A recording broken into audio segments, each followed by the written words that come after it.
Ladies and gentlemen, welcome to the National Constitution Center. Yay, indeed. Let's have a hand of applause for the National Constitution Center. It is so wonderful to see this full house, this great community of lifelong learners here today.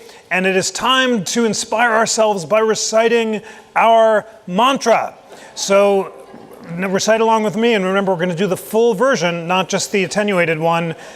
The National Constitution Center is the only institution in America chartered by Congress to disseminate information about the U.S. Constitution on a nonpartisan basis. And then here's the second part: in order to increase awareness and understanding of the Constitution among the American people. That is why we are here today. We are here to spread the light and educate ourselves about a crucial constitutional question in the company of one of America's greatest constitutional scholars. Cass Sunstein sells out every time he comes to the National Constitution Center.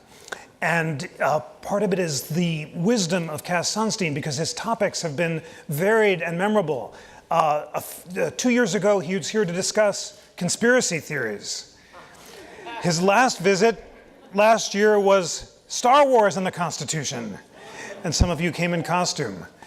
And today we are here to discuss impeachment from a nonpartisan perspective. And that's going to be one of my first questions to Cass. Before we start the show, I have to tell you what an exciting month it's going to be. Tomorrow, we have a lunch program. Hank Meyer on Arthur Vandenberg, the man in the middle of the century. Vandenberg was one of the greatest bipartisan senators of the 20th century, and it's an inspiring vision of the great internationalist.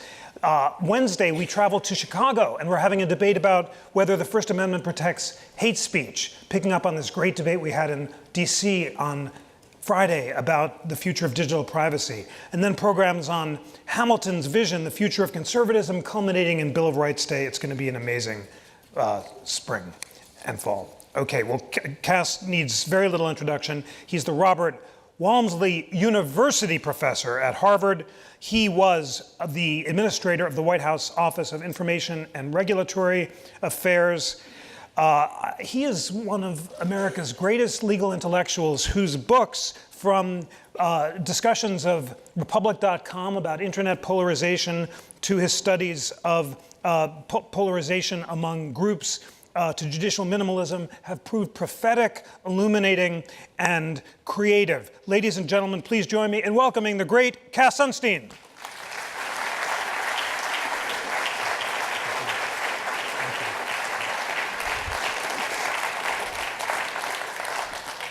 So, Cass, the audience chuckled when I said we were going to discuss this topic from a nonpartisan perspective, and yet the words Donald Trump do not appear in this book about impeachment. You have mentioned that you were more intensely engaged in this book than almost any other you have written. You wrote it over the summer in a concentrated burst. Why did you think it was so important to write this book, and what do you want to tell Americans about impeachment? Well, I think that the origins actually are two. One is I clerked for Justice Thurgood Marshall. That was a great privilege a number of years ago. And he told me a story of meeting Prince Philip when he was just a lawyer. He wasn't Justice Marshall, he was Thurgood Marshall. And after shaking hands with Prince Philip said to him in the most kind of arrogant English accent, he said, "Would you like to hear what I think of lawyers?" And Marshall responded, "Would you like to hear what I think of princes?" And that stuck in my mind as saying something about the United States of America.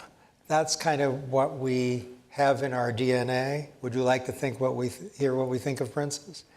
And then the second origin was not long ago, 2017. I bought with my wife a house in Concord, Massachusetts, built in 1763. This is not a pragmatically good choice. With floors on the second floor that are tilted like this, they're like in a fun house, and crazy wires in the basement from when they first started having wires. that didn't really work, kind of made out of animals of some kind.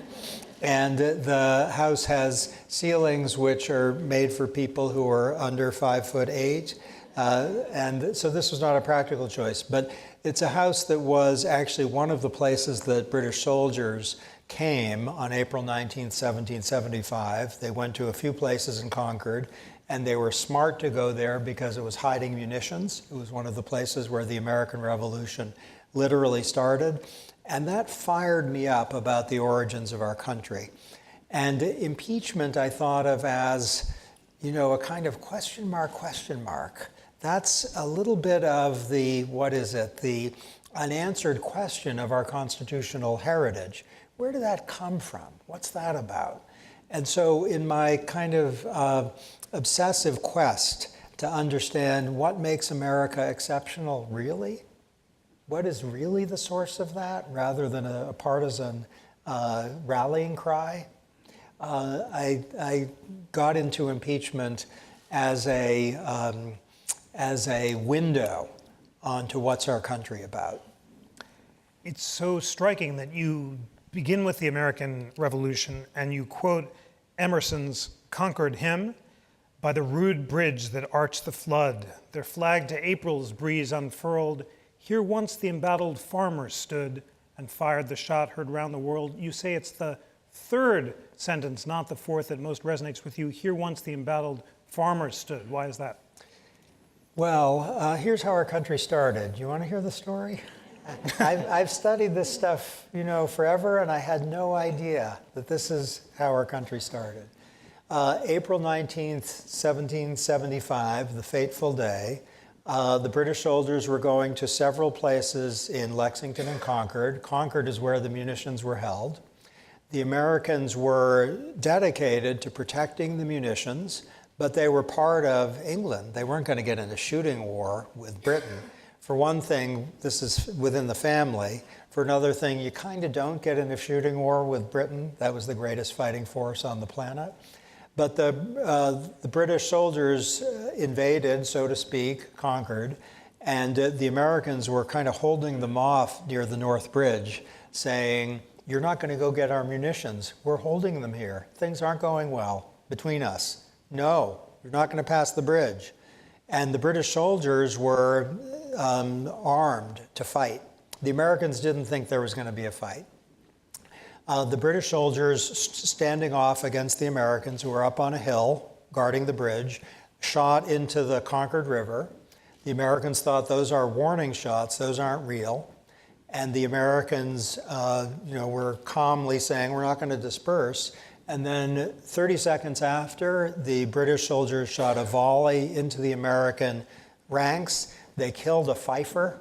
That's heartbreaking. I imagine him as a teenager, just on a little somewhat merry romp, and he's killed. And equally awful, they shot in the heart one of the two Americans who kind of knew how to fight. The British got lucky, and they killed him. He had 5 children there in Concord and a widow, and he was killed like that. At that moment, it looked like the Americans were going to be slaughtered if they didn't disperse. But a guy named John Buttrick, who was one of the other 2 people who kind of knew about fighting, rose to his feet. He wasn't on horseback. And he said, "Fire, fellow soldiers, for God's sake, fire." And what's kind of, I think, unforgettable about that line is twofold. First, for God's sake. You don't say that lightly in Concord back in 1775, and that was from the deepest part of his soul. The lives were on the line. And second, without even thinking, he said, "fellow soldiers." They were farmers. They weren't fellow soldiers until that moment. But gosh, if they didn't fire, with the word fire going like electricity through their ranks within a second after Buttrick said that, and to their own astonishment, they routed the British soldiers.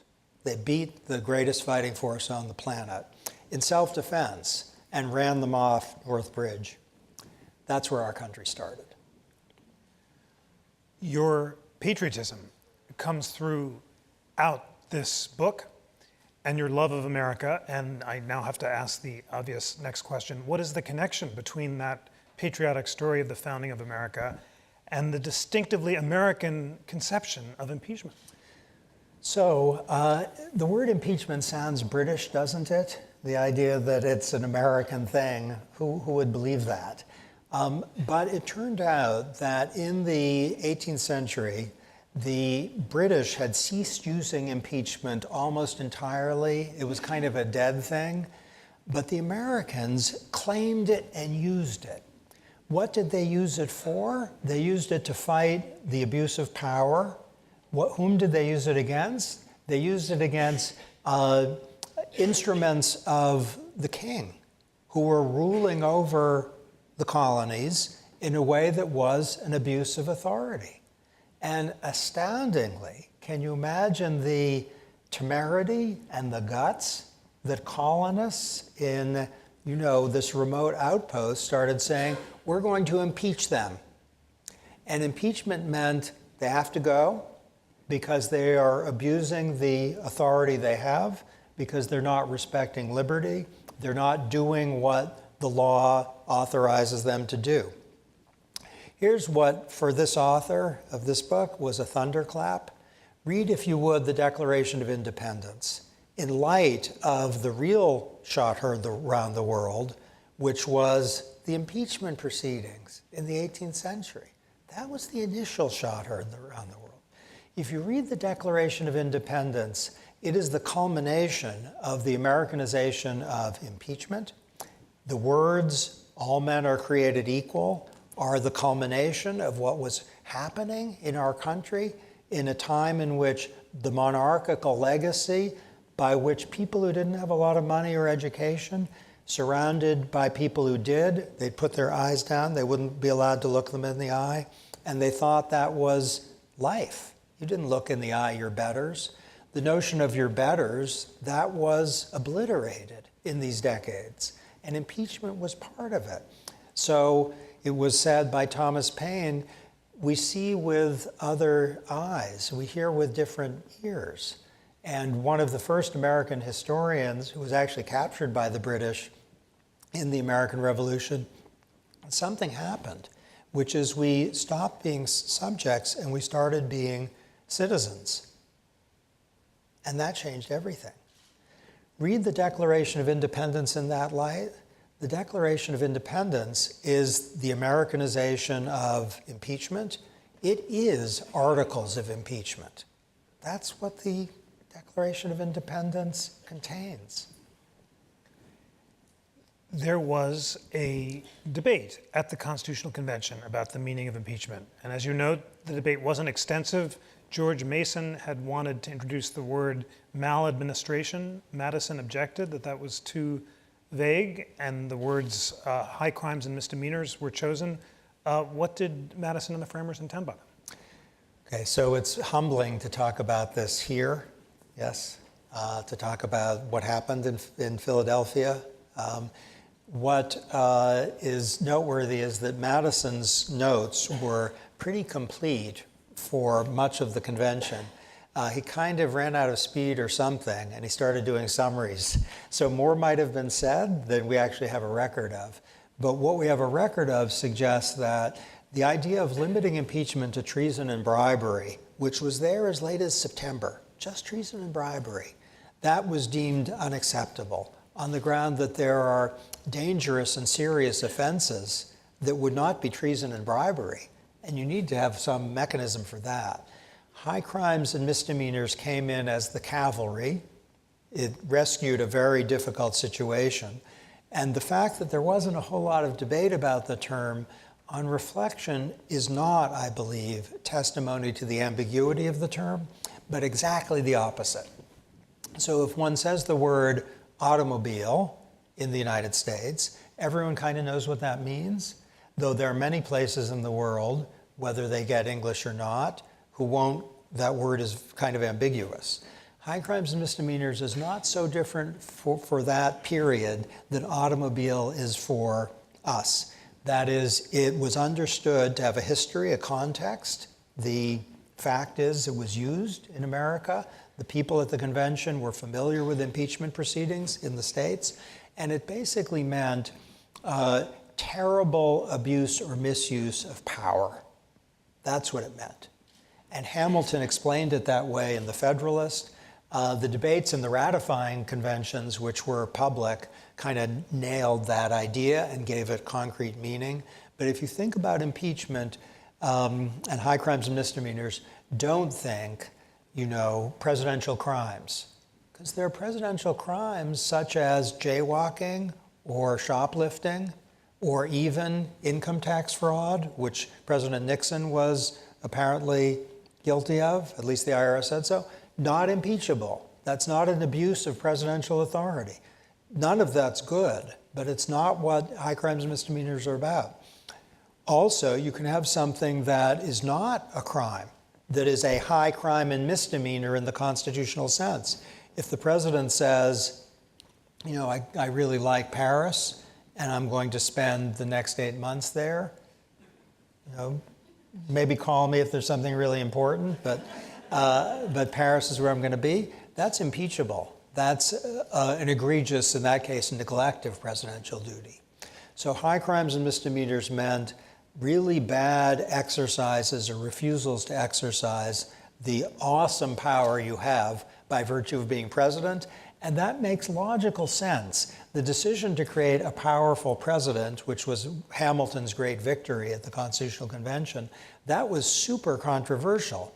So much so that it was described by critics at the convention as the fetus of monarchy, as an elective monarchy, as in John Dickinson's words, I'm paraphrasing here, a system more characteristic of England than the American Republic. Dickinson went for the jugular there. That's very tough talk. Without impeachment, no constitution, because impeachment was the necessary balance to the creation of a powerful president. It meant that the war for independence wasn't futile, that we weren't going back to the British system. What were some of the examples that Madison and Hamilton gave of presidential misconduct that might be impeachable? Okay, so Hamilton was a little abstract. He was a little like an academic, talking about abuse of power. Madison gave two examples in different moments which were super concrete. And the first was in the Virginia ratifying convention, when a critic of the Constitution who had refused to sign the document in Philadelphia said, and this is, historically momentous, because if Virginia went the other way, no Constitution. And the argument was made, because of the pardon power, we cannot have this Constitution. The president might advise terrible acts, and then the people whose terrible acts he has advised might be pardoned by him, and there's no recourse. And so the argument was, this is a fatal flaw in the Constitution, the breadth of the pardon power. And that's a formidable argument, isn't it? Madison, in what seemed on the page like a whisper, responded like this. He said, and it just reads so quiet, "The gentleman seems to have overlooked something." And then Madison said, if the president shelters someone who's done something sinister, the House shall impeach him, which was a clear signal by someone with whom it's hazardous to argue about the meaning of the Constitution, James Madison, a clear signal that abuse of exercise of the pardon power would be an impeachable offense. And basically that carried the day in the Virginia ratifying convention. Also, Madison said early in the Republic that wanton discharge of meritorious officials is impeachable.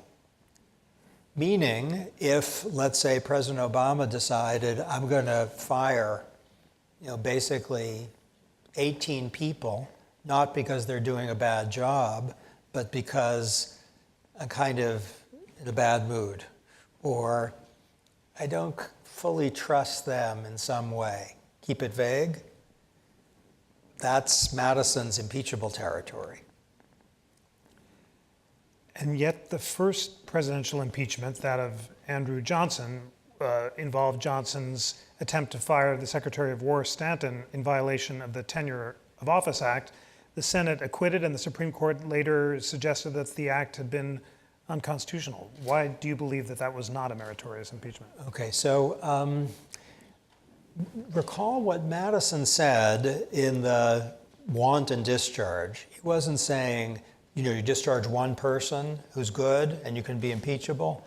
He was more saying, if you go on a rampage of firing people who are good, then you're abusing your authority. So that would be different from saying, for the president saying, the Secretary of War, now the Secretary of Defense, it's not my guy. I don't want that person. And so Andrew Johnson was impeached for firing the Secretary of War under circumstances in which Congress had enacted a law saying that the president can't fire the Secretary of War. And what was really cute and kind of insidious in the law that Congress enacted is it said, and if the president does fire the Secretary of War, that's a high crime and misdemeanor. So it was paving the way for an impeachment proceeding. Now, when Andrew Johnson fired the Secretary of War, he was acting on the basis of a good faith belief that he had the constitutional authority to do that. Just like any president has the authority to fire the Secretary of Defense. And to say the president can be impeached for exercising either constitutional authority that he definitely has, or for exercising constitutional authority that he in good faith believes that he has, that would undo the separation of powers, yes? So the president has the authority to do a lot of things. If he does something that he has the authority to do, it's going to take a lot of words to show that that's an impeachable act. And even if he lacks the authority, but he's doing it in good faith, that's not an impeachable act, that's a mistake. And there's a difference. So a way to keep our, go to home base is, do we have an egregious misuse or abuse of presidential authority? And firing a member of your cabinet is not that. And so just so I understand and I'm following, that's why an abuse of the pardon power could be impeachable. The president does have the authority to pardon, but if he uses it corruptly, it could be impeachable. Right. So an example would be if the president said, I like police officers, which I hope all of us in the abstract do. They're serving us and keeping us safe. But then he says, okay, if a police officer is accused of racist killing, they're impeached. They are pardoned automatically. That's a problem, even though the pardon power is open-ended. If the president says, I'm going to pardon anyone who's accused of treason or bribery, that's a problem. In an essay in the New York Review of Books, favorably reviewing your book, Noah Feldman and Jacob Weisberg suggest that the pardoning of the Arizona sheriff might be impeachable. What are the arguments for and against that? Well, I'll have you know that the last year I've spent mostly between 1740 and 1800. So any reference to contemporary events I may or may not be up on. Having said that, the principle is not obscure, which is if the president pardons someone for engaging in, let's say, heinous acts that the president himself advised, easily impeachable. If the president pardons someone for engaging in heinous acts that are very closely associated with the White House apparatus, we'd have to fill in the facts in a certain way, but maybe in the domain. It would be a very hard argument, I think, to make, to say that a pardon by the current president or his predecessor of someone who did admittedly bad things, who is not closely associated with the president's personal decisions or the White House apparatus, it's a tough one to say that's an impeachable act. This is a way of saying that, we'd have to investigate facts in detail to reach a final conclusion. But there is a high bar, and that's good, against invoking the impeachment mechanism as a way of maybe leading to the end of a presidency. And a good check for anyone who thinks the pardon to which you refer is an impeachable act, a good check, a reality check is, if you think maybe, would you think the same thing if you loved the president and thought he was making one good decision after another? So we should have a principle of neutrality with respect to any impeachment conversation. And if people's judgment that President X should be impeached is affected by their dislike of that president on policy grounds, then they should probably take a deep breath. You have 21 hypothetical cases offering your views about whether impeachment is appropriate. I know the audience is interested, so I'm going to continue down the Weisberg and Feldman list, and they suggest that alleged violations of the Foreign Emoluments Clause might be impeachable. You note discussion during the founding era of the Emoluments Clause and impeachment. What are your views, the arguments for and against impeachment for violations of the Emoluments Clause? Okay, first we have to know whether the Emoluments Clause applies to the president, and this is a disputed question. The text of the Constitution is sufficiently unclear that people discuss without consensus whether it does. So there's that question. If the Emoluments Clause does apply to the president, there is one reference in the founding period suggesting that is an impeachable offense. And so if we have an unambiguous and, let's say, egregious violation rather than a technical violation of the Emoluments Clause, well, by historical standards, we are in the domain. And when it comes to the allegations of Russian interference in the election, can the president be impeached for pre-election conduct or merely post-election conduct? And what about the allegation that, what would it take to make the Russia allegations impeachable? Okay, I'm very conscious of the helpful discipline imposed by abstracting from a current controversy. So with your indulgence, I'm going to give you a variation, and then we can talk about the current controversy. So imagine there's a Democratic candidate in some future year who is in a kind of dogfight with a Republican candidate for the presidency. And imagine the Democrat is engaged in surreptitious conversations with China. And let's just imagine at the time, two facts are correct. One is that China and the United States are having competitive and unfriendly relationships, where the word unfriendly is an understatement. It's very rough between the two countries. And let's also suppose that, which is not false, that China has astounding technical capacity to find out what people are saying to each other. And let's suppose the future Democratic president coordinates with China to undermine the Republican adversary, so as to disclose secret stuff, so as to say things that aren't true. And China is basically super helpful to the Democratic candidate. That's definitely an impeachable offense. And the reason it's definitely an impeachable offense is historical.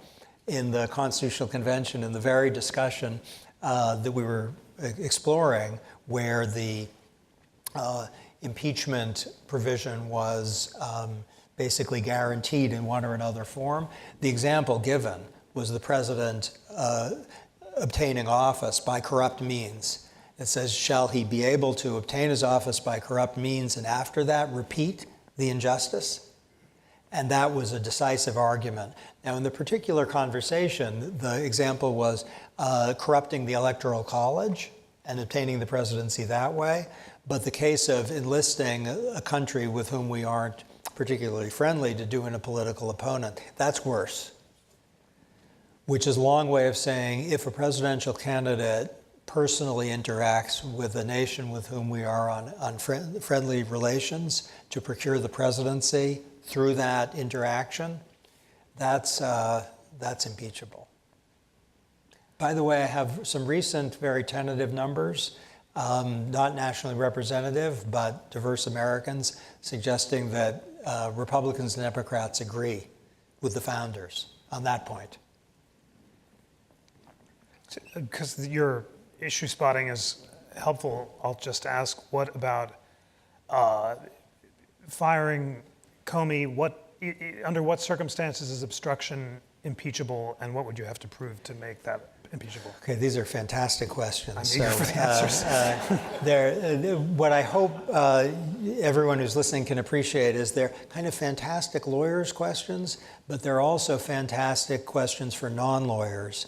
And the impeachment provision, I think more than any provision in the Constitution, that might be a little bit reckless, as much as any provision in the Constitution, it's not a lawyer's provision. It's for we the people. That's the group it's for. And so let's talk a little bit about Director Comey. He's 6'10" and a man of immense integrity. So he was my student. I worked with him in the federal government. Whether he made good decisions or bad decisions, this is someone who is, very, very straight in terms of, he's not going to play politics. He might screw up, and I kind of think he did, but not for bad intentions. Okay, having said that, if a president, Democratic or Republican, fires the FBI director, that's at first glance completely fine. The FBI director is an at-will employee of the president. Second, for a president to fire Director Comey, given the, let's just say, controversial history of the previous year, and to say we want a fresh start, that's also fine. So far, it's looking good. To fire the FBI director, because the FBI director is conducting a lawful investigation into, let's say, somewhere between impeachable and heinous acts on the part of someone, maybe has nothing to do with the president personally. Okay, you can take it different ways. If it's obstruction of justice, I actually wouldn't make a fetish of the term, because you could imagine cases of obstruction of justice which wouldn't be impeachable if the president is obstructing justice with respect to the investigation of his own parking tickets or the parking tickets service, not impeachable. If it's not obstruction of justice, technically it still might be impeachable if it's preventing a lawful investigation of horrible things. I think given the background of the Comey discharge, which is extremely complicated and has all the kind of noise and controversy associated with the FBI in the previous year, it would be very difficult to argue that's impeachable. If it turns out to have been obstruction of justice in the sense of an effort to obstruct a lawful investigation of impeachable or heinous acts, that's very grave. And so this is a long-winded way of saying that if the current special prosecutor, if White House counsel and Department of Justice would be extremely well advised to tell President Trump, with all due deference, Mr. President, do not fire the current special prosecutor, not because of any reason other. This is the first lawyer's thing to say. That's an impeachable act. Don't go there. Now, I wouldn't want to say that regardless of how the facts would emerge, that would necessarily be an impeachable act, but under imaginable scenarios, it would be. And so that would be a course of action that it would be extremely important to avoid.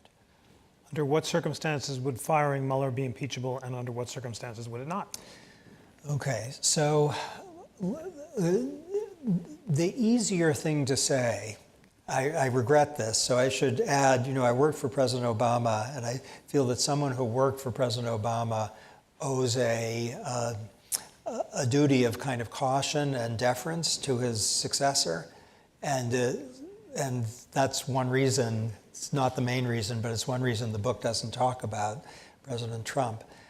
So it pains me to say that if President Trump discharged Robert Mueller, it would be presumptively in the category of the impeachable, because it's very hard to think of a reason to do that that isn't about self-insulation against an investigation of something that's extremely grave.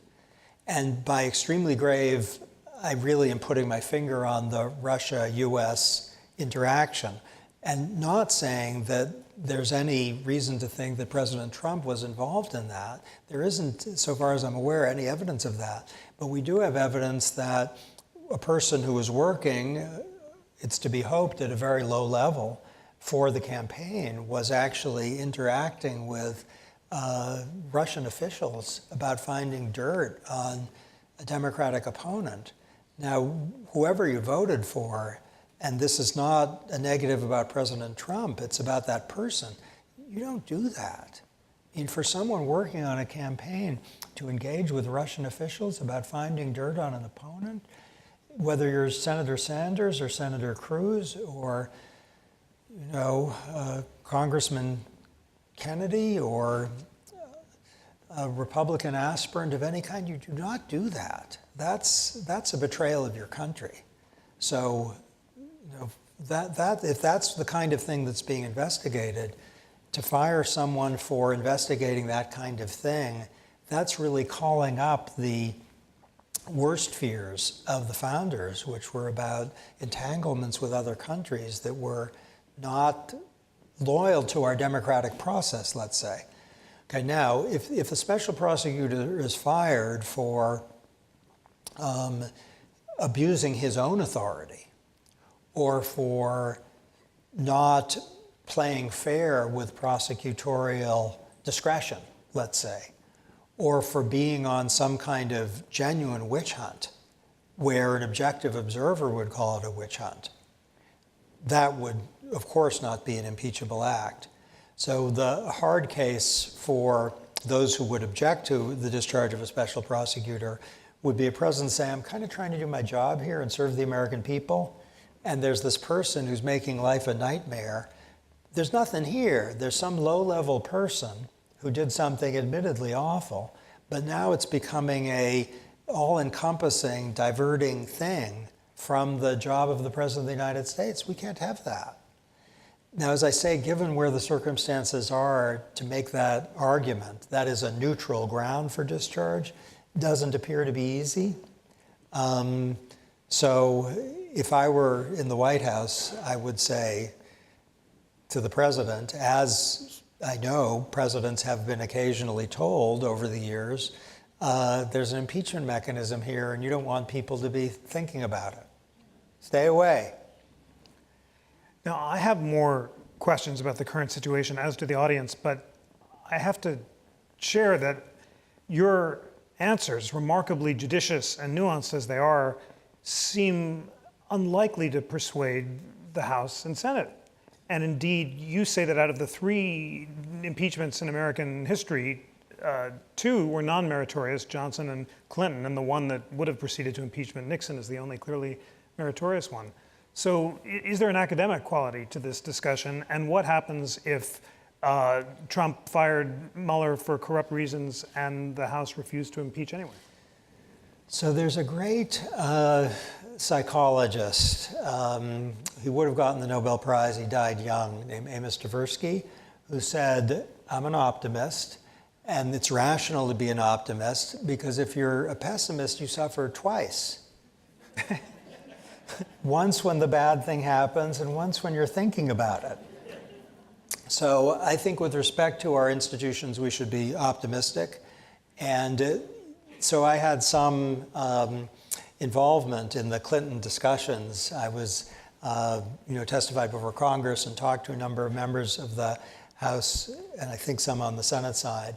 And even though that was not, I think, a wonderful moment in American constitutional history, the Clinton impeachment, even at that not good moment, it is impressive to see the extent to which Republicans and Democrats both thought really hard about their constitutional responsibilities. So the Republicans who wanted to impeach Clinton and who voted to convict him in the Senate I think this was not something they probably look back on with a great deal of pride, at least I hope they don't, but they were thinking hard about constitutional text and history in Philadelphia.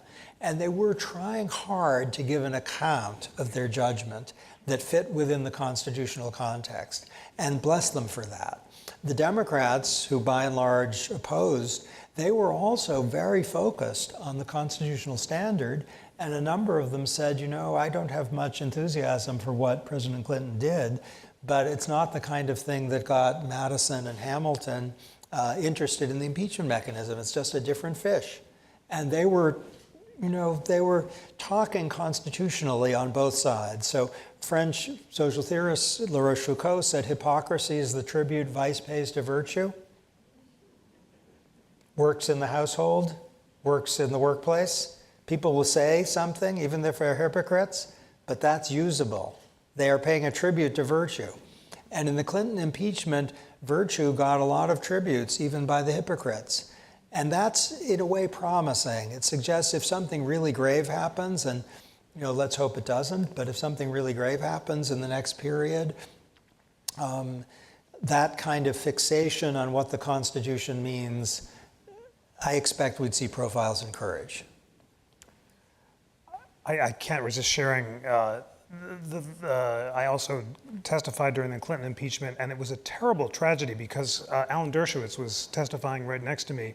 And at a dramatic moment, he stood up and flung his hand across the room, totally blocking my face in the picture in the Washington Post on the front page the next day. That is a tragedy. Well, that would be impeachable were he president. It was that really my one chance. Who knew? Actually, are the failure of Clinton and Johnson impeachments and the likely success of the Nixon a sign that the system actually works? I think so. So you might think, we've had 45 presidents, only 3 serious impeachment inquiries, so it might look like a dinosaur, it kind of extinct, Tyrannosaurus Rex, impeachment, same family. But 3 out of 45, statistically, it's not that small. We have a small sample here. And notice also, in terms of system works, what's said of the sword of Damocles, it's not important. What's important is not that it falls, but that it hangs. The sword on your head, and impeachment is a sword on presidential heads, and it has kept them at times from going in areas that they've been tempted to go.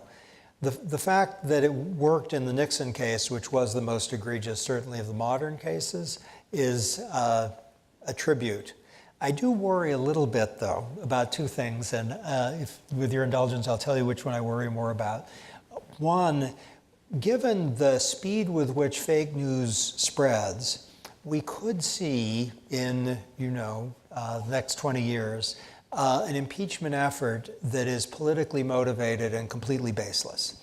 So we could say an energized populace basically disliking the president and going after him or her because of something that has gone crazy on Twitter of the 2020s.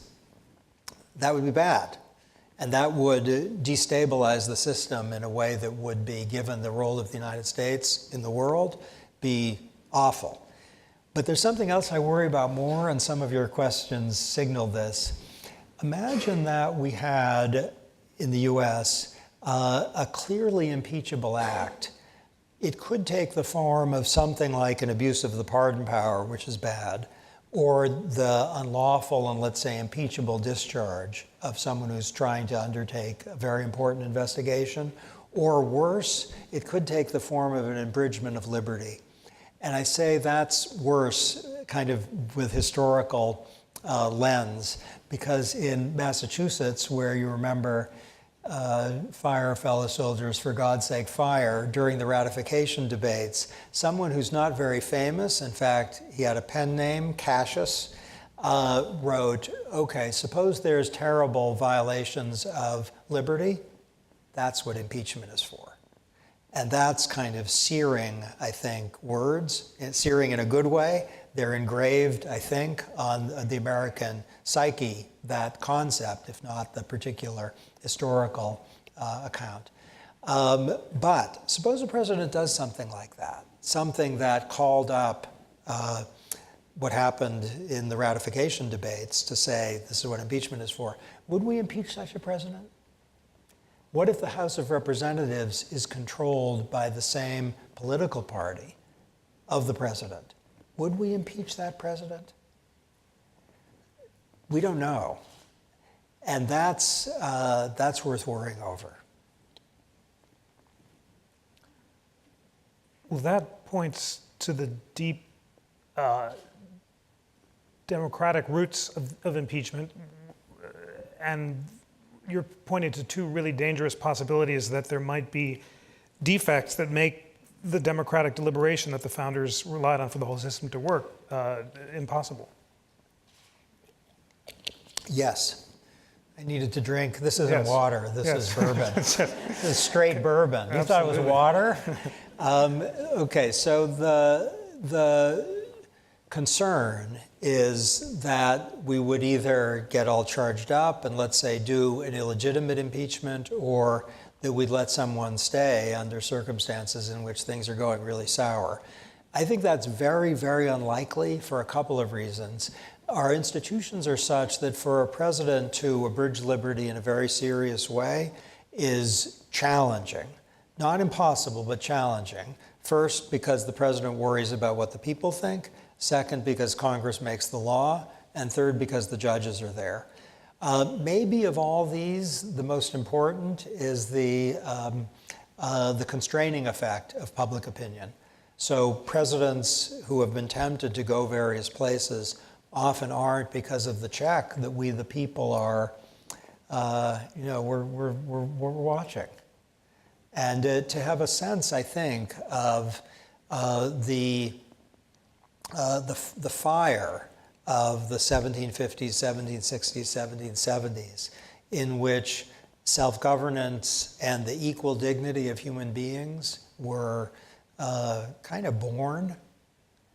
That's American exceptionalism, and the Star-Spangled Banner yet waves. You quote a mutual hero of ours, Louis Brandeis, on behalf of the proposition that public discussion is a political duty, and that deliberation is key to those who won our revolution. Do say more about the fears of the technological and institutional changes that might be threatening that kind of deliberation, and therefore the impeachment power along with it. Okay, so this is, as important as any question there is. So you can think of our constitutional system as a deliberative democracy, which means that it puts a premium on reason giving and justifications for action. That's deliberative. But it's also democracy in the sense that we, the people, are ultimately in charge. You could imagine a non-deliberative democracy in which majorities just get to do what they want because that's what they want. Yes? Sometimes America seems a little like that. Or you could imagine a deliberative non-democracy where there's a lot of deliberation going on in government, and it's really good and informed and expert, but we, the people, don't have much of a role. The deliberators do what they think best. So what our system is, and I think it is the greatest contribution our system made to political thought, is it tries to merge deliberation and democracy. And I observed in my time in government, at least at times, it works magnificently. Where there's a problem we're facing, it could be a crisis of Ebola going on through the world, and the United States played a crucial role in worldwide licking of Ebola. It's basically been ended, the crisis. And the deliberative process in the United States, where there was a lot of thinking, but also the president personally, most visible elected official was the ultimate decision maker with respect to executive branch policy. And we, the people, were actively engaged in worrying over Ebola and thinking what to do about it. And it worked. So that's a success story. And there are probably in the last 10 years, 1,000 of them, some of them really small. TSA pre and global entry. So the experience of flying is now much better than it was without those programs. That's deliberative democracy, where there's a process with the executive branch and Congress and we the people thinking, how do we make the air transportation process more rational and less cumbersome? And TSA pre and global entry are two small examples that did that. And so that's good. Okay, where deliberative democracy doesn't work is when elected officials are so tied to re-election that their capacity to deliberate is effectively eliminated. And I saw this too at times in Washington where people would say in closed doors, of course that's a great idea. I'm voting against it. And they weren't being, just erratic. They were saying, I have to vote against it. I'm going to lose my job if I don't. And so their ability to deliberate was weakened. And there's no question that contemporary social media can be an aggravator, where if they're going to get hammered on Twitter and Facebook, that may be like a notice that they're going to lose their jobs. There's also a risk at times that the capacity for self-governance is compromised when we, the people, are insufficiently engaged because we've got a lot of stuff to do, live our lives, love our families, do our jobs, and when we're not paying attention. So both the democratic component and the deliberative component can be challenging. I have so many more questions on this score, which is the subject of our commission that I've told you all about, the Madisonian Constitution for All, and we'll hope to get Cass back to address this broader failure of deliberation, but I've monopolized the conversation, and there's so many great questions, and let me put several of them on the table. What if instead of firing many people, a president just never fills many positions in his administration, weakening the government? Would that be impeachable? Let me just put a few more on the table. Can the president be indicted and convicted during his term for a state crime?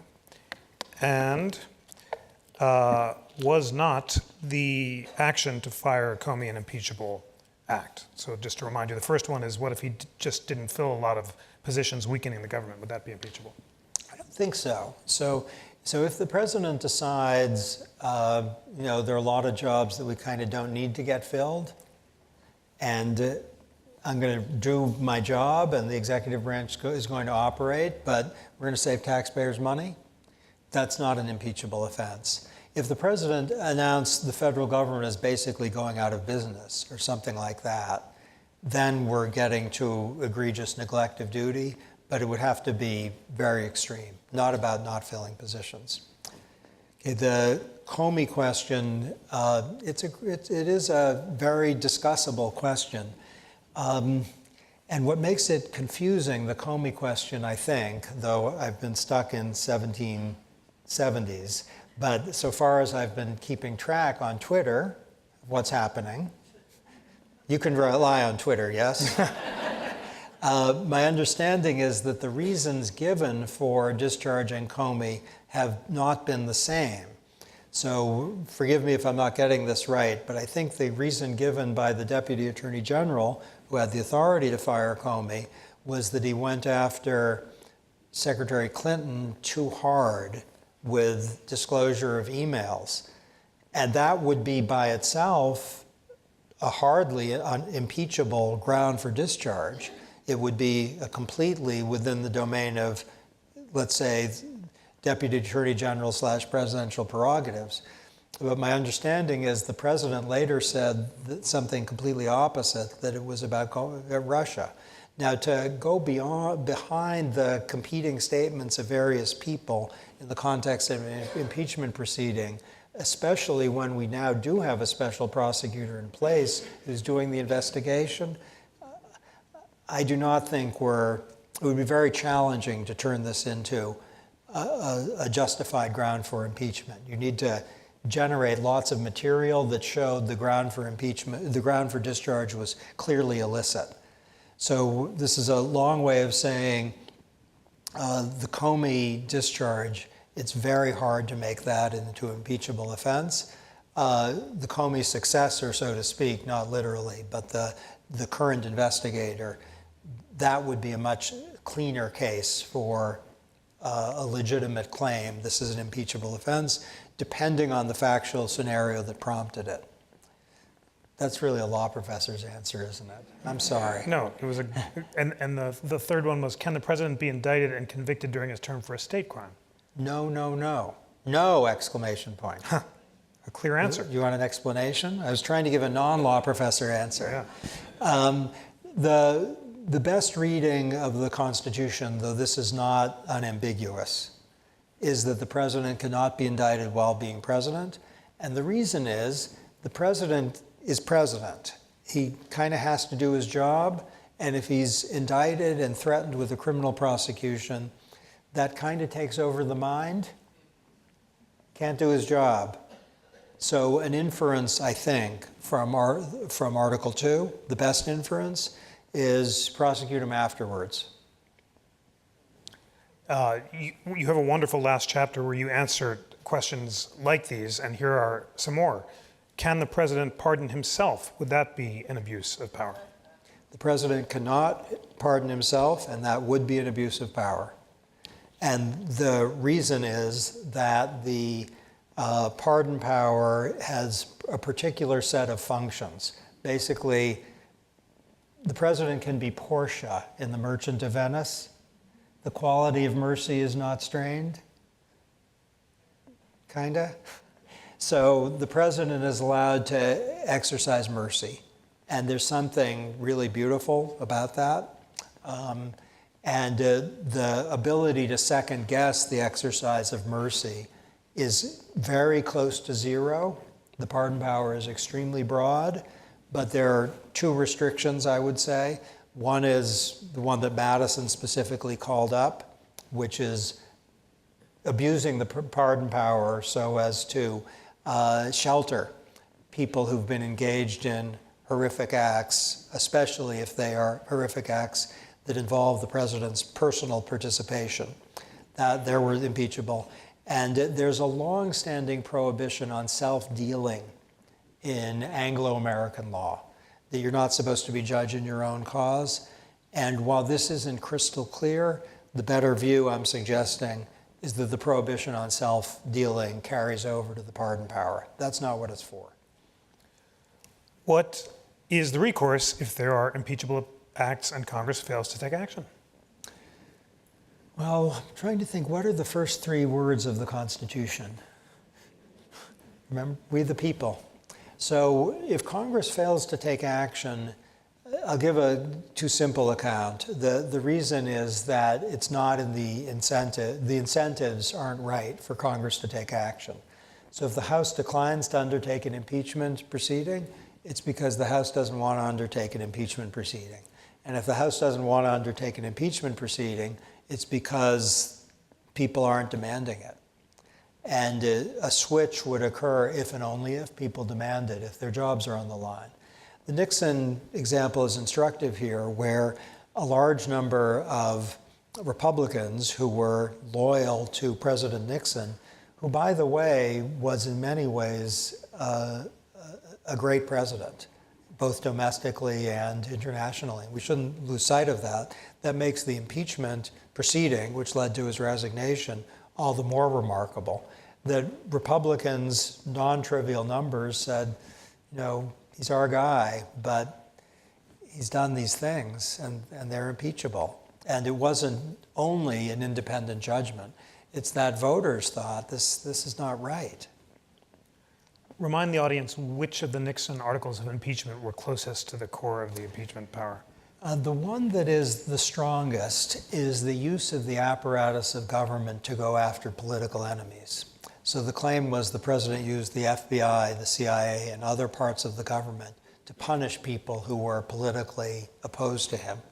And that's really recalling the ratification debates. That's compromising democratic self-government itself. Obstruction of justice in the form of resisting lawful efforts to figure out whether the Watergate affair had occurred, that's not as clean a case for impeachment. Recall, we're not talking there about the kinds of abuse of presidential authority that got Madison, Hamilton, and others really exercised, but it's pretty close. You note that one of the less impeachable charges against Nixon was the IRS's finding that he had underpaid $400,000 in taxes while he was in office. I couldn't help but ask, how did the IRS find that out, and how'd they get his tax returns? Well, the IRS, you know, they know stuff. And notice, if you would, $400,000 in 1970s money, that's, I did the arithmetic, that's $9 trillion now.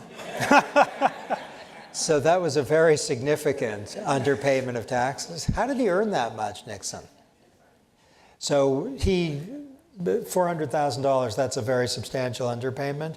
How they knew it, they know. Are you worried now? They know.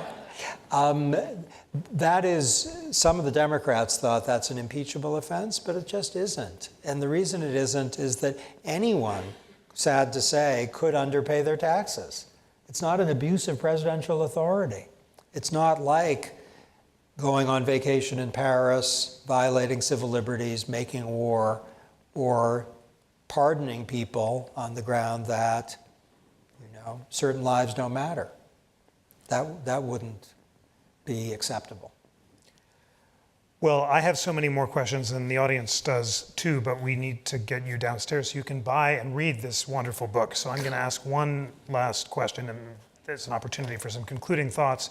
The question is essentially, do you agree with Gerald Ford's famous statement, impeachment is what the House says it is? You've suggested that that's not quite right, and you've also disagreed with Nancy Pelosi's claim that impeachment has to be criminal. So remind the audience what is impeachable, and then really I think we all want to know this. What are your thoughts about whether this system will work, and do you have faith or not that the impeachment system, so crucial to American popular sovereignty, will function in the anxious months and years ahead?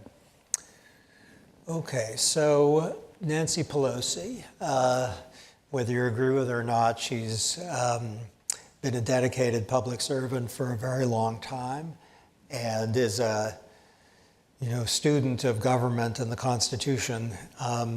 She made a big mistake in saying that the impeachment question is a question of whether the president has committed a crime. There are plenty of crimes that are not impeachable offenses, and there are plenty of non-crimes that are impeachable offenses. So it's about, as Hamilton said, abuse of trust, which means abuse of authority, and I think we have to say egregious, meaning awful, abuse of authority, abuse of trust. So crimes can be impeachable offenses, but that's not what the thing is. That's not the thing you should be staring at. You should think egregious misuse of authority. Gerald Ford, who was in many ways also a great man and an American hero, made, I think, an even worse mistake, actually, in saying that an impeachable offense is whatever the House of Representatives says that it is. The whole point of the debate at the convention and in the ratifying discussions was, no, this is a legal concept. The House could try to impeach someone because they thought the person's a terrible president, or because they thought the person is supporting legislation that's awful, or because they thought the person's horrible to work with, or the person's abusing his employees. None of that's impeachable, even if the House thinks it is. So the way to think about it is that they really threaded a needle, the founders, and at least my sense reading the debates, both in the convention and the ratification period, was astonishment that they had so many things to figure out. And this was just one of 140, and they nailed it. I think they really figured it out in a way that it would be very hard for a large group of people who had 10 years to improve on. And that Pelosi's view would lead to an inability to impeach a president who refused to do the job. That's not right. Ford's view would lead to the impeachment of the president who just disagreed with the majority of the House all the time. That's not right either. Okay, in terms of faith in our country, I guess I'll say that that what I learned over the past year, I worked for President Obama. I have great admiration for him. He gave wonderful speeches about American exceptionalism, in which he said, American exceptionalism is our capacity for self-reinvention, and that we learn from mistakes and we go embark on new directions. He said it much more eloquently. But he was wrong. That's not American exceptionalism. Some Republicans have said something about what American exceptionalism is, unlike Europe or something. We believe in, private property and freedom of contract and restrictions on governments of power to go into the private domain. That's true about America, but that's not American exceptionalism. What American exceptionalism was born in those very tough, inspired days in the 18th century when republicanism was on the march. And what it has to do with is two things. We are a self-governing people.